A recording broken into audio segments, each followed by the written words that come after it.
John Owen, contra o arminianismo e o seu ídolo pelagiano, o livre-arbítrio.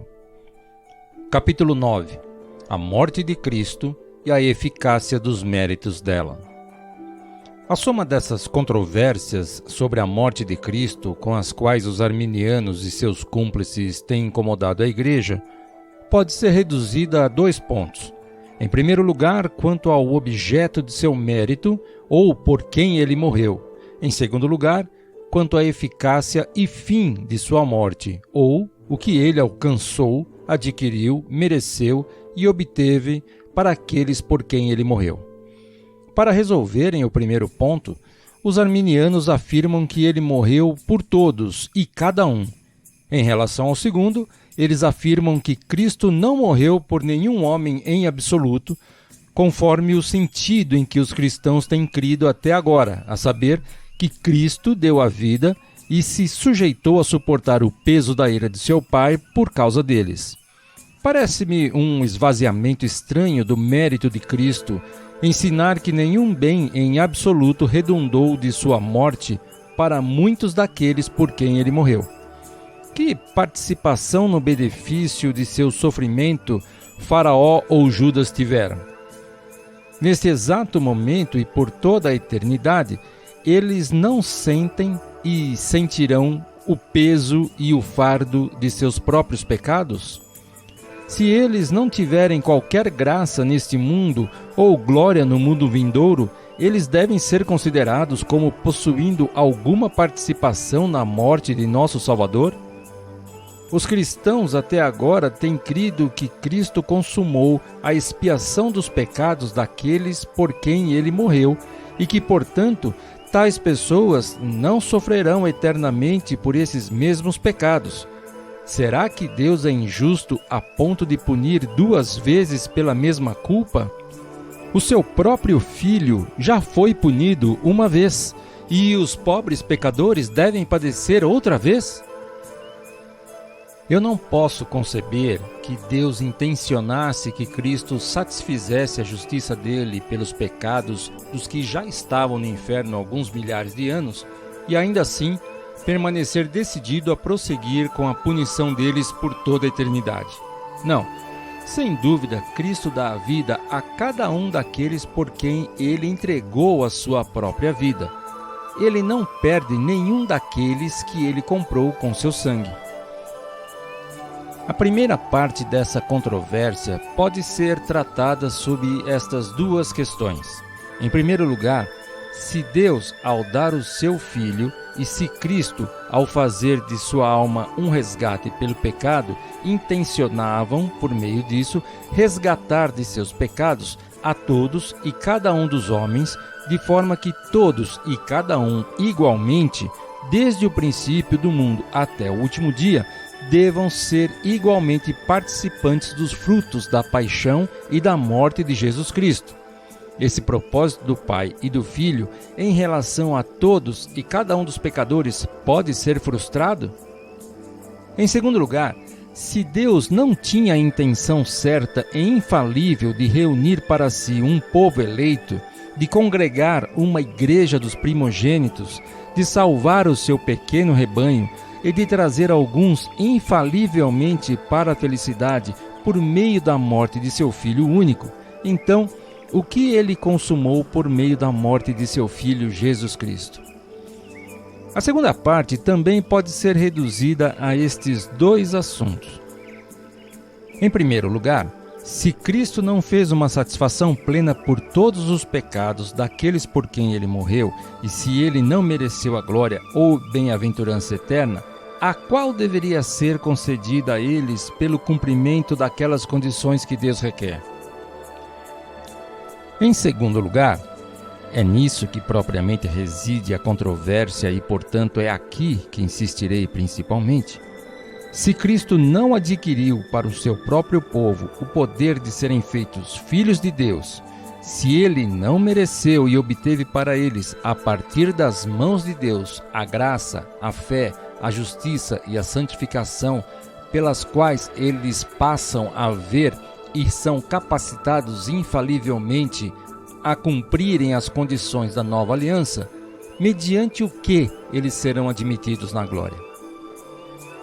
À primeira pergunta da primeira parte da controvérsia, os arminianos respondem afirmativamente, a saber, que Cristo morreu por todos de igual modo. O benefício da paixão dele pertence igualmente a toda a descendência de Adão. E à segunda pergunta, ainda da primeira parte, os arminianos respondem negativamente, isto é, que Deus não teve a intenção de trazer muitos filhos eleitos para a salvação pela morte de Cristo, mas determinou que sua graça e glória fossem eficazmente aplicadas não mais precisamente sobre um do que sobre outro, não mais para João do que para Judas, para Abraão do que Faraó. Ambas essas posições, como o erudito Moulin observou, parecem ter sido inventadas para tornar o cristianismo ridículo e expor a nossa religião ao escárnio de todos os homens racionais. Pois quem pode conceber que, pelo desígnio de Deus, alguém deva morrer por outra pessoa e ainda assim essa pessoa tenha que morrer com base na mesma justiça, quando na verdade era necessária apenas a morte de uma única pessoa?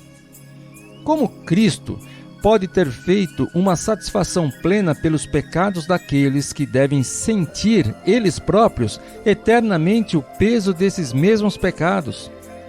Que homem racional pode conceber que Cristo mereceu e obteve a reconciliação com Deus para aqueles que vivem e morrem como inimigos deles? Que ele obteve graça e glória para aqueles que estão sem a graça nesta vida e condenados no mundo por vir? Que ele obteve a remissão dos pecados para aqueles cujos pecados nunca foram perdoados?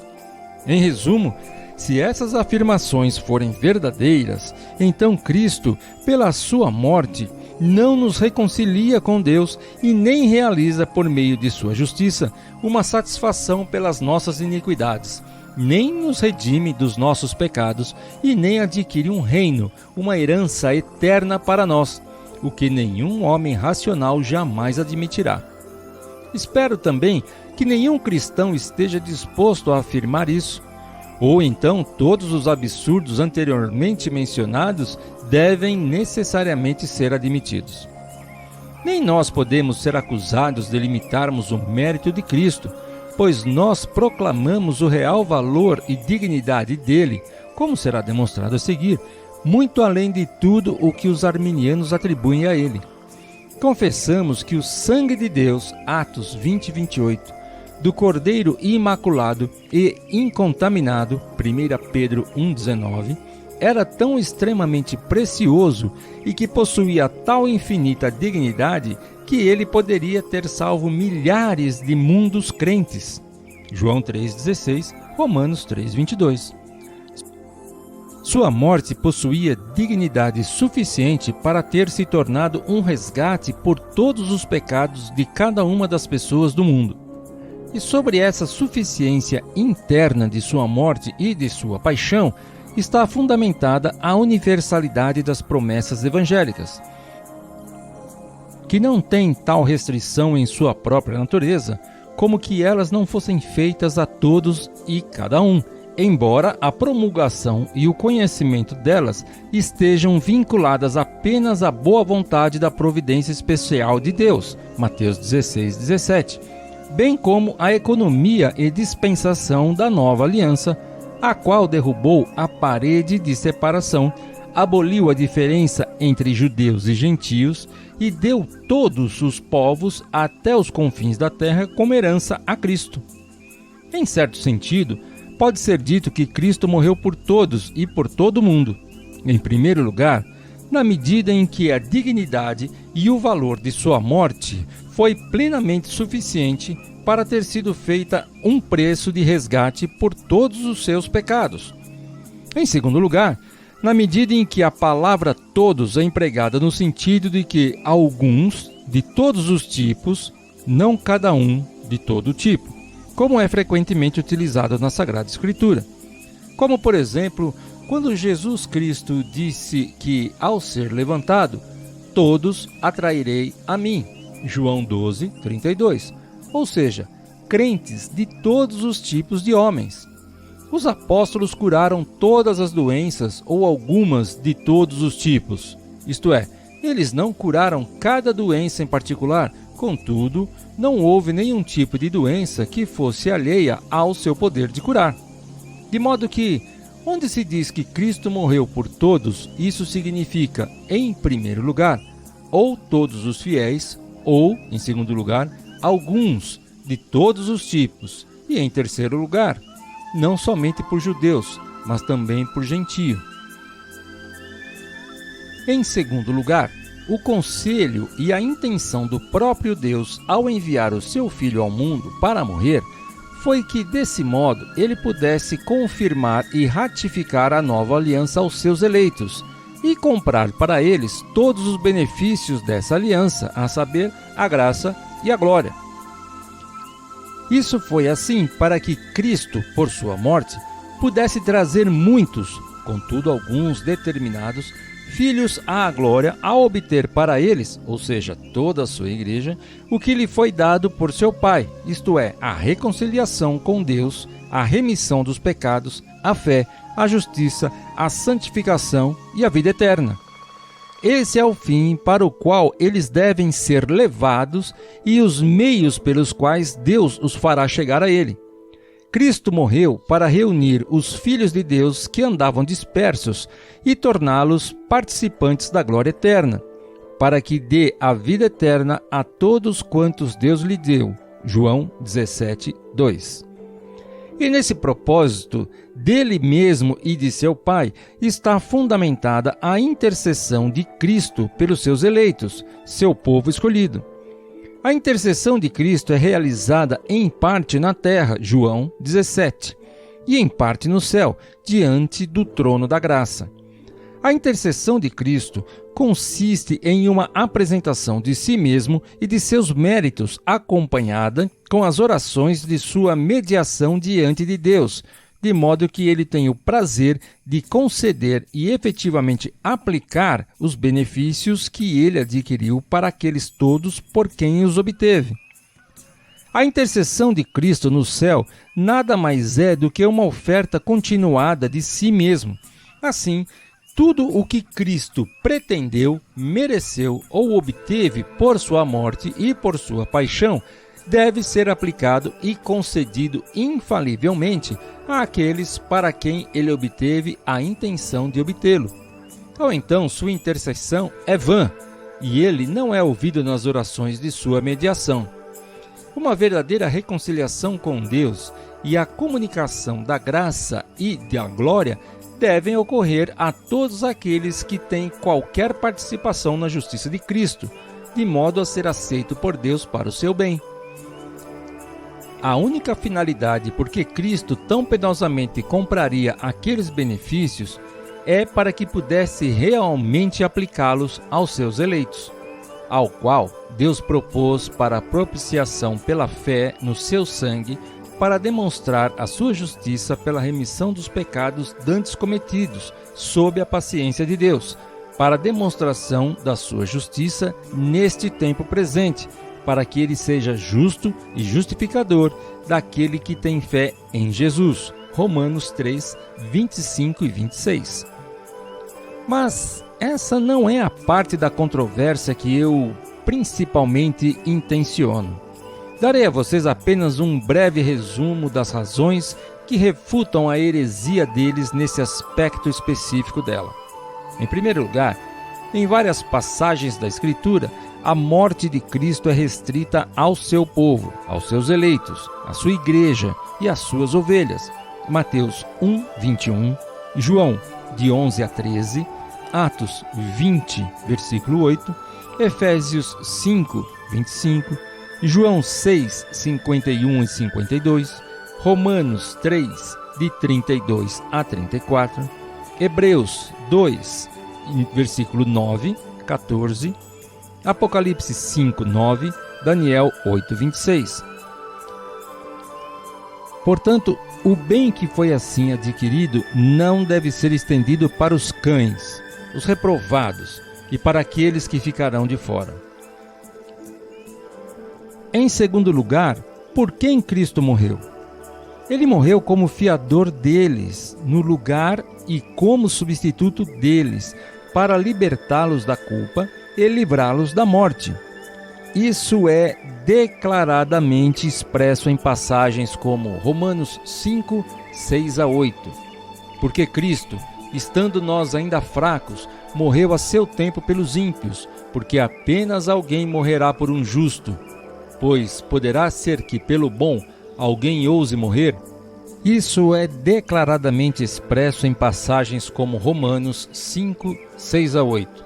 Porque Cristo, estando nós ainda fracos, morreu a seu tempo pelos ímpios, porque apenas alguém morrerá por um justo, pois poderá ser que pelo bom alguém ouse morrer.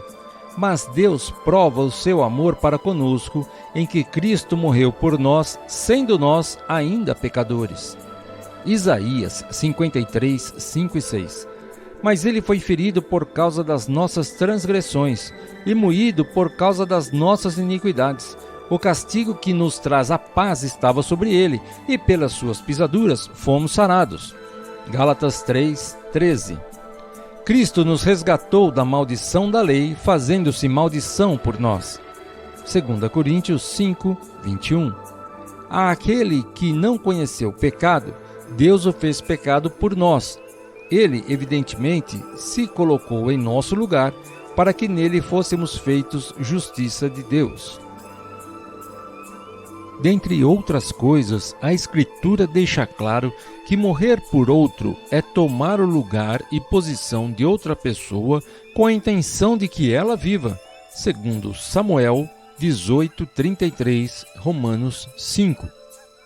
Assim, Cristo morreu pelos homens e fez satisfação pelos pecados deles, com a intenção de que eles próprios não morressem. Ora, se ele fez satisfação por pecados específicos, então a justiça de Deus foi satisfeita quanto a eles. Essa satisfação para com Deus certamente não é feita pelos pecados dos réprobos, pois Deus os castiga com justiça por toda a eternidade devido a tais pecados. Mateus 5, 26.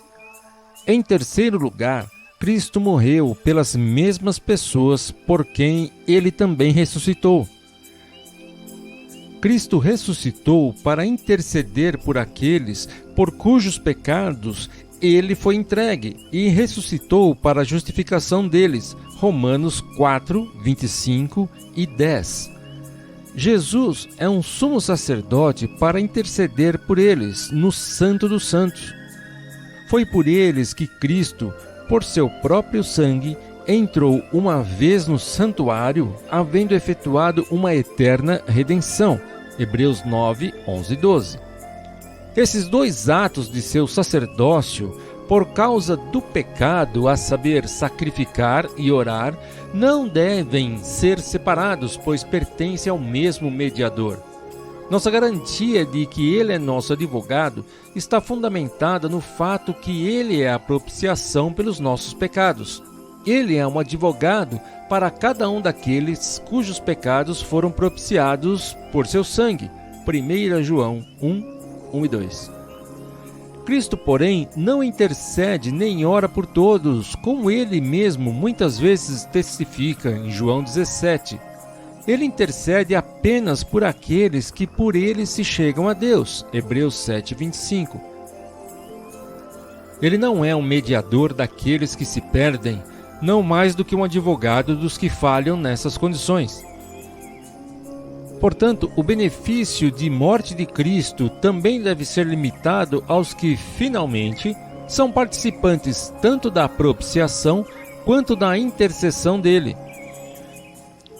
Não devemos, então, separar os ofícios de mediação de Cristo, de forma que um deles inclua alguns que são excluídos de outro. Muito menos deveríamos, então, separar os vários atos de um mesmo ofício. Para quem Cristo é um sacerdote e em benefício de quem ele ofereceu a si mesmo como sacrifício pelos seus pecados, ele certamente é um rei, para aplicar os benefícios comprados por sua morte para eles. Como o próprio Armínio confessa, assim muito mais para quem ele é um sacerdote por meio de seu sacrifício, ele será um sacerdote por meio de sua intercessão. Portanto, considerando que Cristo não intercede nem ora por cada um, então ele não morreu por cada um. Em quarto lugar, por quem Cristo morreu, ele mereceu graça, glória, fé, salvação e reconciliação com Deus, como mostrarei a seguir. Mas ele não fez isso por todos e cada um. Muitos jamais creem. A ira de Deus permanece sobre alguns. A ira de Deus permanece sobre aqueles que não creem. João 3:36. Permanecer fala de um ato contínuo e ininterrupto. Ora, reconciliar-se com alguém e ainda permanecer sob sua severa ira parece-me coisas que dificilmente podem ser harmonizadas quando colocadas juntas. Existem muitos outros argumentos, mas apenas pontuei os principais. Em quinto lugar, Cristo morreu para salvar aqueles que foram dados a ele por Deus. Eram teus, e tu nos deste, e guardaram a tua palavra. João 17:6. Ele dá a sua vida pelas ovelhas que foram confiadas para serem guardadas por ele. João 10:11. Mas nem todos são ovelhas de Cristo, nem todos são dados a ele por Deus para serem levados à glória, pois nenhum daqueles perecerá, visto que o Filho dá a vida eterna a todos quantos foram dados a ele pelo Pai. Ninguém as arrebatará da minha mão, meu Pai que mas deu. João 10, 28 e 29, e João 17, 2. Em sexto lugar, observem quem e quantos são alcançados por esse amor de Deus, o qual foi a causa de enviar o seu Filho para os resgatar. Foi por eles que Cristo, segundo o conselho de seu Pai e o que propôs em si mesmo, intencionalmente entregou a sua vida. Ora, esse amor não é universal, mas se manifesta em sua boa vontade de abençoar com bênçãos espirituais e de salvar alguns em Cristo. Efésios 1, 4 e 5. Evidentemente, essa boa vontade inclui alguns, enquanto outros são excluídos. Mateus 11, 25 e 26.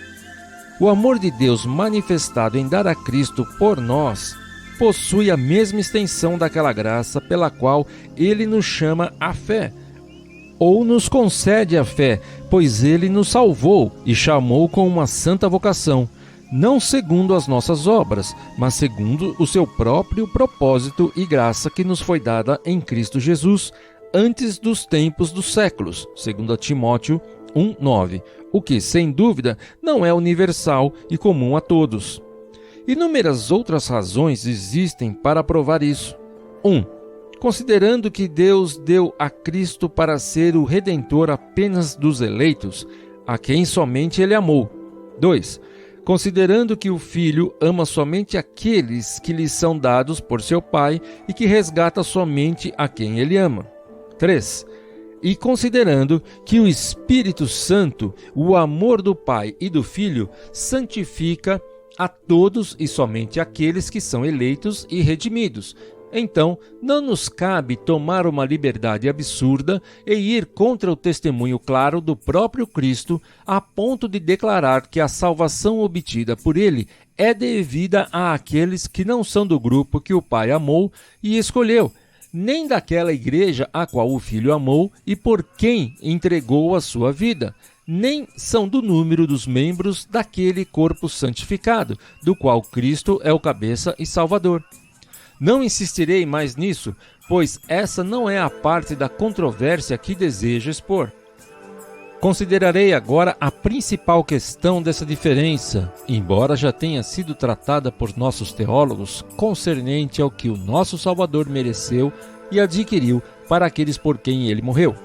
E aqui você deve encontrar o velho ídolo realizando suas artimanhas e despojando completamente o mérito Cristo, até mesmo da menor capacidade ou poder para nos fazer qualquer bem.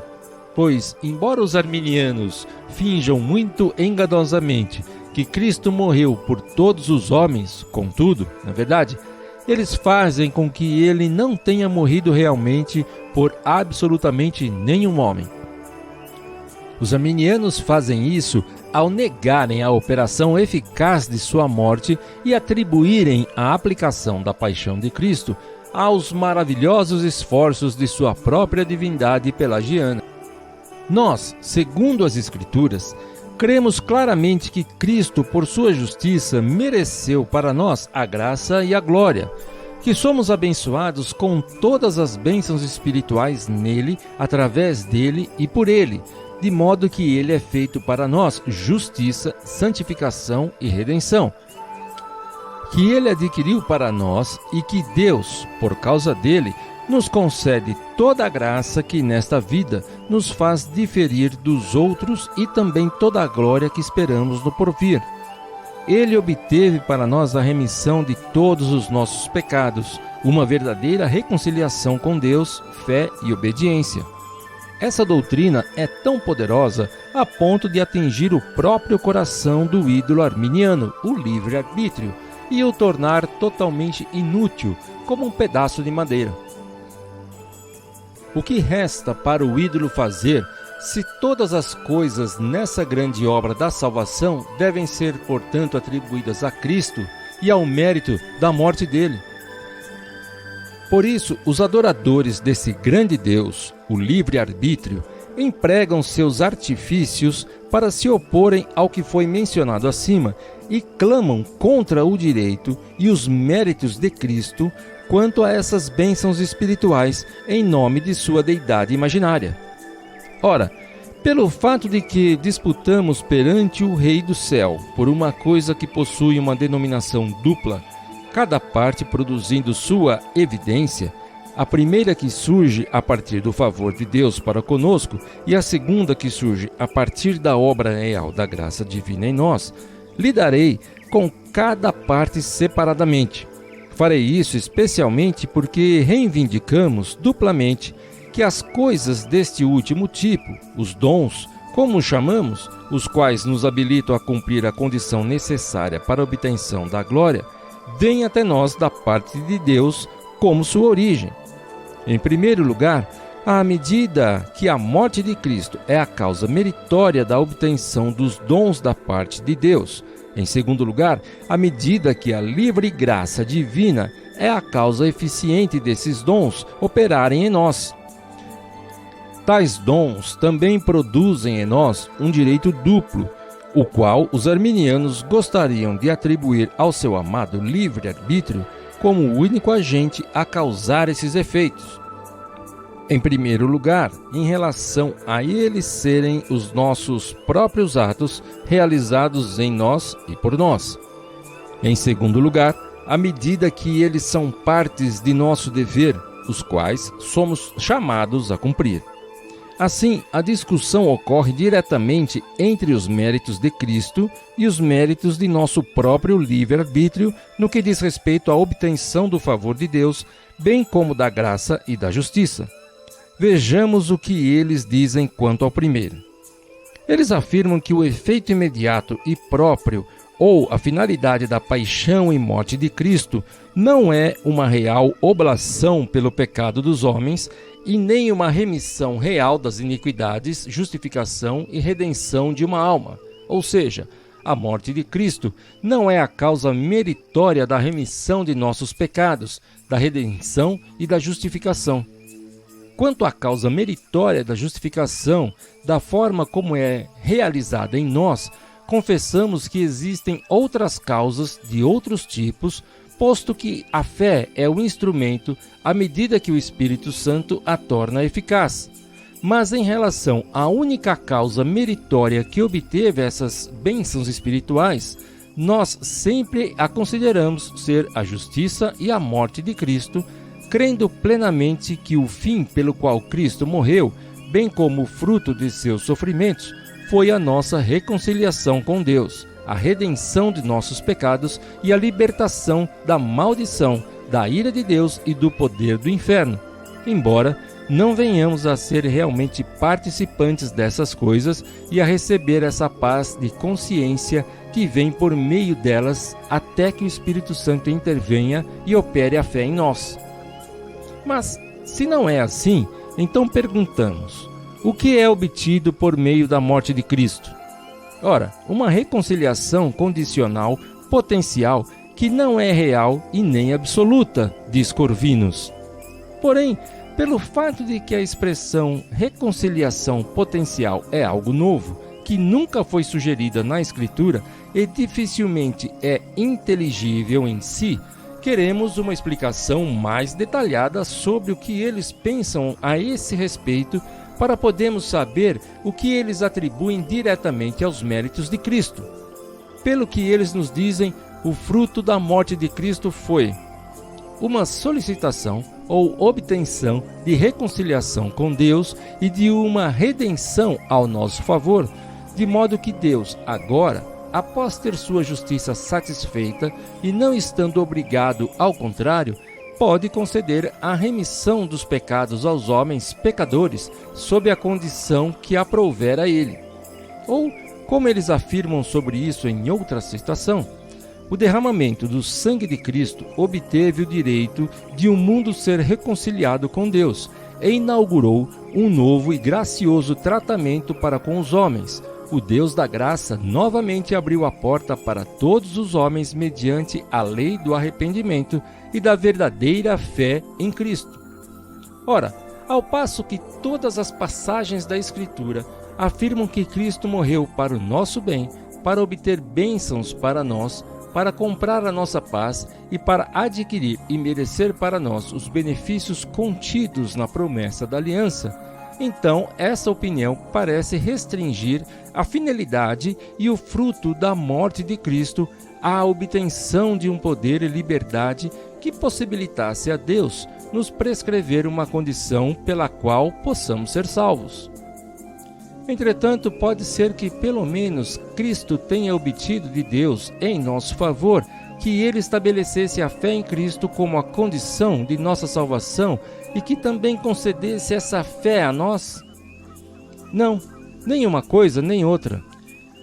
Grevinchovius diz: depois de tudo isso, se aprouvesse a sua sabedoria, Deus poderia ter escolhido judeus e outros, segundo a justiça da lei, tanto quanto os crentes, pois ele poderia designar qualquer outra condição de salvação para além da fé em Cristo. Então, a morte de Cristo por nós poderia ter sido realizada segundo a antiga regra: faça isso e viva. Mas, se isso for verdade, eu não consigo perceber como pode ser dito que Cristo morreu para nos redimir de nossos pecados, para salvar as nossas almas e para nos conduzir à glória. Nem talvez eles pensam que isso seja qualquer grande inconveniente, pois o mesmo autor afirma que não pode ser dito apropriadamente que Cristo morreu para salvar qualquer pessoa em particular. E, um pouco mais adiante, ele declara ainda mais plenamente o seguinte: depois de Cristo ter obtido tudo o que ele obteve com sua morte, o direito permaneceu inteiramente em Deus para aplicá-lo ou não, segundo o que bem lhe aprouver. Cristo não obteve graça e glória com o objetivo de que elas fossem aplicadas a todos os homens, mas obteve o direito e a possibilidade de Deus conceder essas coisas para os tipos de homens que ele quiser. Essa declaração defende que não foi feita nenhuma redenção de nossos pecados para nós, mas Deus foi tirado de uma condição na qual ele não tinha poder para nos perdoar. A morte de Cristo não obteve salvação para nós, mas sim uma liberdade para que Deus possa nos salvar numa ou outra condição. Mas agora, depois de Deus ter obtido esse poder pela morte de Cristo e de sua graciosa boa vontade ter designado a fé como sendo o meio para que possamos alcançar essas bênçãos, ele adquiriu para si mesmo a liberdade de concedê-la. Será que Cristo obteve essa fé para nós da parte de Deus? Ou será que a fé é algo que deve ser obtido por nosso próprio esforço e poder? Corvinus responde: A fé não é obtida pela morte de Cristo, de modo que não há nenhum benefício ou bênção espiritual que qualquer homem no mundo foi feito participante por meio da morte de Cristo. Isso não pode ser um absurdo maior do que já é, senão eles estariam ainda mais dispostos a admiti-lo. Arnoldos confessa que crê que a morte de Cristo poderia ter atingido seu fim ou seu mérito em sua força total, mesmo que jamais alguém houvesse crido, e completa: mesmo que a morte e a satisfação de Cristo tenham sido consumadas, poderia acontecer que ninguém cumprisse a condição da nova aliança e fosse salvo. E o mesmo é dito por Grevinchovius. Ah, Cristo! Como alguém fingindo professar o teu santo nome pode desprezar a preciosa obra de tua morte e paixão? Certamente, nunca alguém antes que tenha considerado como sua glória o ser chamado de cristão já menosprezou. Os amigos deles, os socinianos, são a única exceção, a dignidade de teu mérito e de tua satisfação. Veja apenas brevemente que benefício eles admitem que recebemos como resultado do derramamento do precioso sangue de Cristo, e você verá quão pestilenta é a heresia que esses homens têm se esforçado para introduzir na igreja. Através de sua morte, Cristo não comprou para nós nem fé e nem salvação, nem a graça, nem a glória. Ele não adquiriu nenhuma bênção espiritual que possamos afirmar ser nossa em decorrência de sermos participantes dos benefícios da morte dele. A morte de Cristo não traz uma reconciliação com Deus, através da qual ele venha a se agradar novamente em ser chamado de nosso Deus. Ele não realiza nenhuma justificação, justiça ou resgate efetivo dos nossos pecados. A morte de Cristo também não fez expiação pelas nossas iniquidades e nem nos livrou da maldição. Segundo os arminianos, a morte de Cristo foi apenas um meio de obter a possibilidade de salvação, através da qual Deus, sem prejuízo de sua justiça, poderia nos salvar se quisesse, de uma forma ou de outra. Assim, depois de Cristo ter feito tudo o que pôde, não havia nenhum homem no mundo que estivesse imediatamente em uma condição melhor por causa disso. Não obstante Cristo tenha empregado o máximo de seus esforços, todos poderiam ser condenados como Judas ao abismo do inferno, pois, como os arminianos dizem, ele morreu por Simão, o mago, e Judas, tanto quanto morreu por Pedro e Paulo. Ora, se a morte de Cristo não nos concede nenhum benefício a mais do que para Simão, o mago, então não devemos mais dar graças a ele pela nossa salvação. Não, pode ser dito antes que Cristo redimiu mais a Deus do que a nós, pois Jesus Cristo obteve imediatamente para Deus o poder de nos redimir, se ele quisesse. Enquanto para nós, em virtude desse poder, Cristo obteve apenas uma possibilidade de sermos redimidos. Tudo isso esvazia a natureza do mérito relacionado à morte de Cristo, pois o mérito envolve algo que foi realmente feito, não apenas algo que poderia ser feito. O trabalhador merece que seus salários sejam dados a ele, e não aquilo que pode ser dado a ele. Então, o que acontece com todo o conforto e a consolação que nos são propostos na morte de Cristo? Entretanto, agora é hora de vermos como essa palha é queimada e consumida pela palavra de Deus e como é firme aquilo que eles imaginaram refutar. Em primeiro lugar, é evidente que Cristo morreu para obter para nós uma verdadeira reconciliação com Deus, e não apenas um poder para nos reconciliarmos com Ele, pois nós, sendo inimigos, fomos reconciliados com Deus pela morte de seu Filho. Romanos 5:10.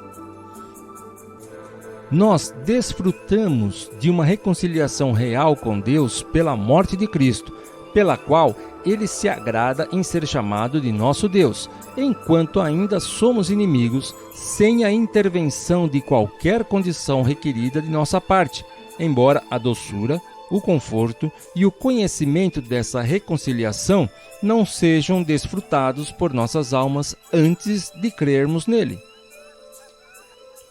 Além disso, temos a remissão e justificação dos pecados pelo sangue de Cristo. E isso não consiste na entrada a um estado em que, se agradar a Deus e a nós mesmos, nossos pecados são perdoáveis, pois somos justificados gratuitamente pela sua graça, pela redenção que há em Cristo Jesus, ao qual Deus propôs para a propiciação pela fé no seu sangue, para demonstrar a sua justiça pela remissão dos pecados dantes cometidos sob a paciência de Deus. Romanos 3, 24 e 25. Cristo obteve para nós justiça e santidade por meio de sua morte. Cristo amou a igreja e a si mesmo se entregou por ela, para a santificar, purificando-a com a lavagem da água, pela palavra, para a apresentar a si mesmo igreja gloriosa, sem mácula, sem ruga, nem coisa semelhante, mas santa e irrepreensível. Efésios 5, 25 a 27. Essa passagem nos revela, em primeiro lugar, que Cristo morreu ou se entregou pela sua igreja. Em segundo lugar, o que ele obteve para ela: a santidade, a justiça e a purificação das manchas e das imperfeições do pecado, ou seja, a graça da justificação e da santidade. Àquele que não conheceu pecado, Deus o fez pecado por nós, para que nele fôssemos feitos justiça de Deus. 2 Coríntios 5, 21. E por fim, ele morreu para comprar para nós uma herança eterna. Hebreus 9, 15. De modo que tanto a graça quanto a glória são concedidas àqueles por quem ele morreu, como os frutos imediatos da morte e paixão de Jesus. Em segundo lugar, a Escritura expressamente assegura como o fim próprio e o efeito imediato, de acordo com o propósito de Deus e a própria intenção de Cristo, do derramamento do sangue de Jesus Cristo.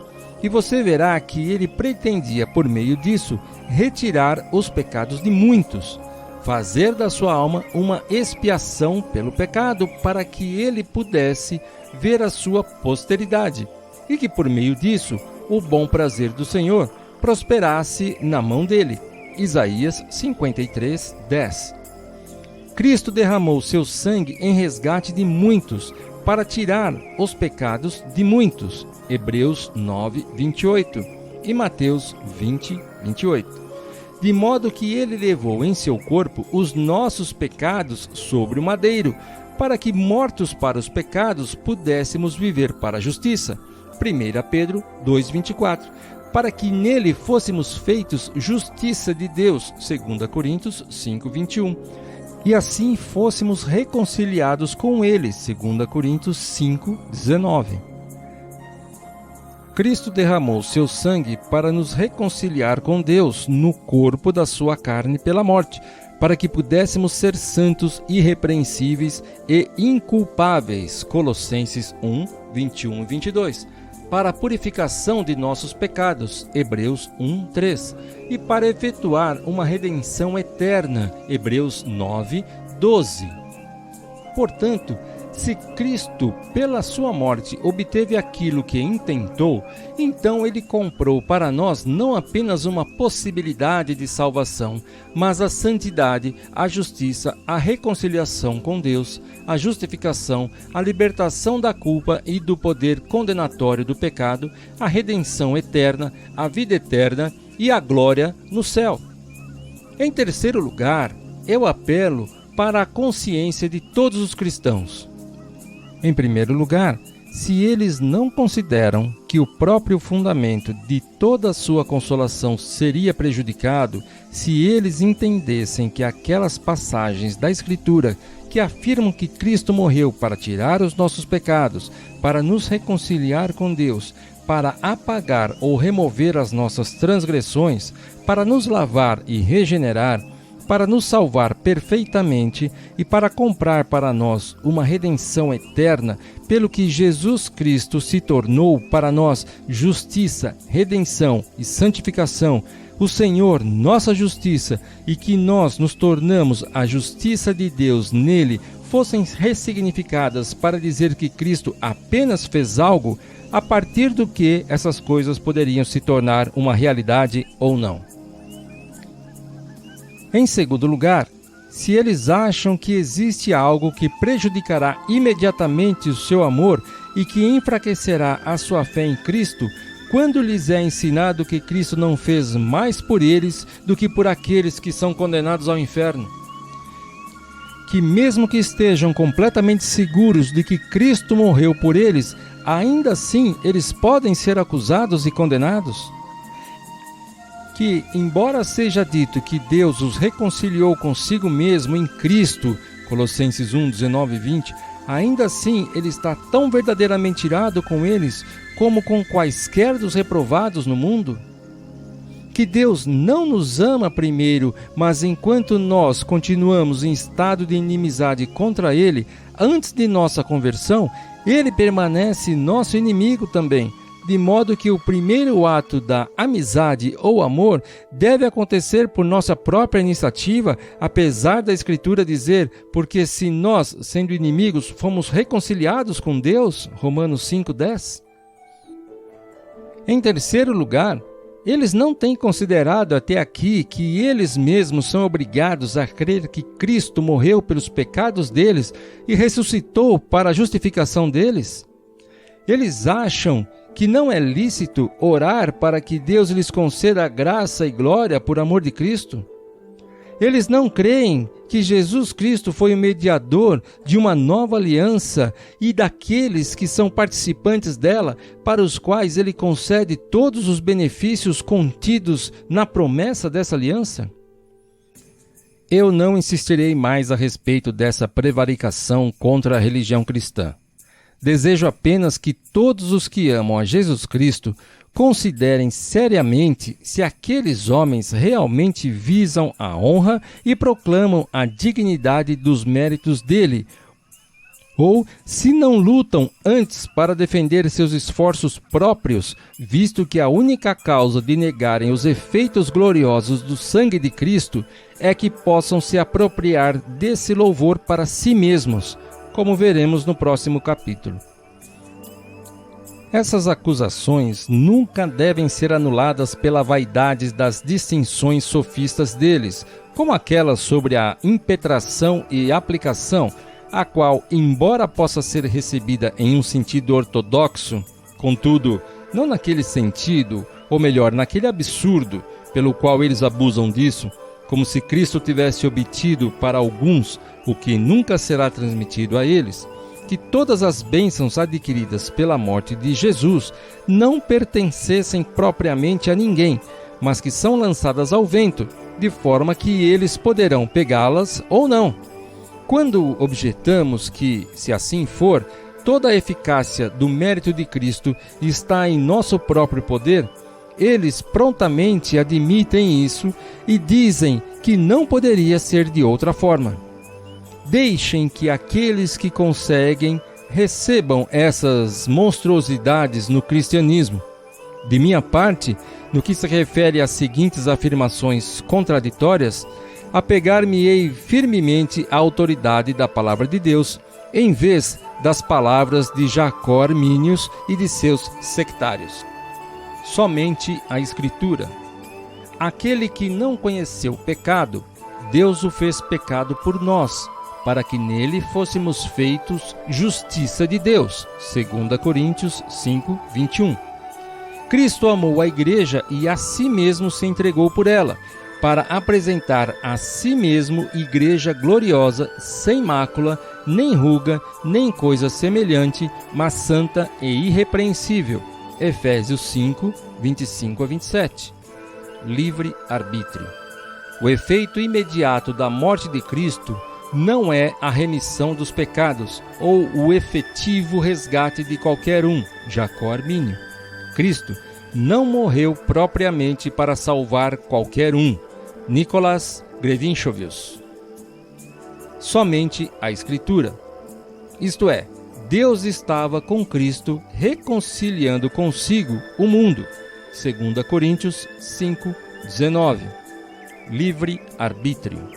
A reconciliação potencial e condicional, não real e absoluta, é obtida através da morte de Cristo. Johannes Arnoldus Corvinus. Somente a Escritura. Quando a sua alma se puser por expiação do pecado, verá a sua posteridade, prolongará os seus dias, e o bom prazer do Senhor prosperará na sua mão. Isaías 53:10. Livre-arbítrio. Creio que poderia ter acontecido que a morte de Cristo teria sua finalidade, embora jamais qualquer homem cresce. Johannes Arnoldus Corvinus. Somente a Escritura. Com o seu conhecimento, o meu servo, o justo, justificará a muitos, porque as iniquidades deles levará sobre si. Isaías 53:11. Livre-arbítrio. A morte e a satisfação de Cristo sendo consumadas, ainda assim pode então ocorrer que ninguém, cumprindo a condição da nova aliança, ninguém venha a ser salvo. Johannes Arnoldus Corvinus. Somente a Escritura. Assim também Cristo, oferecendo-se uma vez para tirar os pecados de muitos, Hebreus 9:28, por seu próprio sangue, entrou uma vez no santuário, havendo efetuado uma eterna redenção, Hebreus 9:12. Vos reconciliou no corpo de sua carne pela morte, para perante ele vos apresentar santos e irrepreensíveis e inculpáveis, Colossenses 1:21 e 22. Livre-arbítrio. A impetração da salvação para todos com a morte de Cristo nada mais é que a obtenção de uma possibilidade da mesma, de modo que Deus, sem ofender a sua justiça, pode abrir-lhes uma porta de misericórdia a ser introduzida mediante alguma condição. Colatio Hagiensis. Somente a Escritura, ao qual Deus propôs para a propiciação pela fé no seu sangue, para demonstrar a sua justiça pela remissão dos pecados dantes cometidos sob a paciência de Deus, para a demonstração da sua justiça nesse tempo presente, para que ele seja justo e justificador daquele que tem fé em Jesus. Romanos 3:25 e 26. Livre-arbítrio. Não obstante a morte de Cristo, Deus pode ter atribuído qualquer outra condição de salvação, bem como a fé, ou ter escolhido os judeus seguindo a justiça da lei. Nicolás Grevinchovius. Somente a Escritura. Levando ele mesmo em seu corpo os nossos pecados sobre o madeiro, para que, mortos para os pecados, pudéssemos viver para a justiça, e pelas suas feridas fostes sarados. 1 Pedro 2:24. Livre-arbítrio. Ora, então a eficácia da morte de Cristo depende inteiramente de nós. Verdadeiramente, isso não poderia ser de outra forma. Apologia da Confissão Remonstrante.